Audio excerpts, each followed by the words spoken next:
tout est automatisable. Tu as même des gens en Inde dont le business, c'est de te préparer tes comptes Workspace. Tu leur payes, 2-3 €, ça te coûte même moins cher parce qu'ils ont les tarifs indiens et c'est ouais, c'est en fait, c'est super facile. C'est vraiment le sujet de faut se prendre un créneau dans son agenda, se le mettre en place. Concrètement, il faut le faire hyper massivement et moi, c'est mon approche, hein. C'est go big or go home.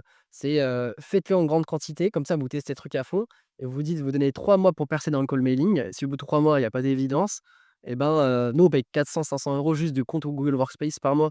Mais parce qu'en fait, ça nous alimente, ça nous fait rentrer du business et notre budget cold mailing, il est à 500 balles par mois.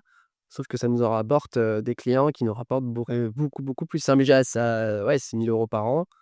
Ça nous a rapporté, on a vu le pourcentage de chiffre d'affaires, ça nous a rapporté, ouais, plus de 40 de chiffre de notre chiffre d'affaires au total. Donc pour finir un peu sur les canaux d'acquisition, on a parlé de Google Ads, on a parlé du call mailing et en fait, ça rejoint finalement sur le sujet final de il faut vendre, il faut pas mettre ses œufs dans tout le même panier aussi. Enfin, c'est vraiment ce que j'ai remarqué et c'est pour ça qu'on fait aussi ces podcasts et cetera pour aussi, commencer à être sur d'autres plateformes, ne pas compter que sur la publicité à tout prix, quoi. Ouais, non, mais si on devait retenir, quelques éléments phares de ce sur l'ensemble de cet échange, vendre, c'est important.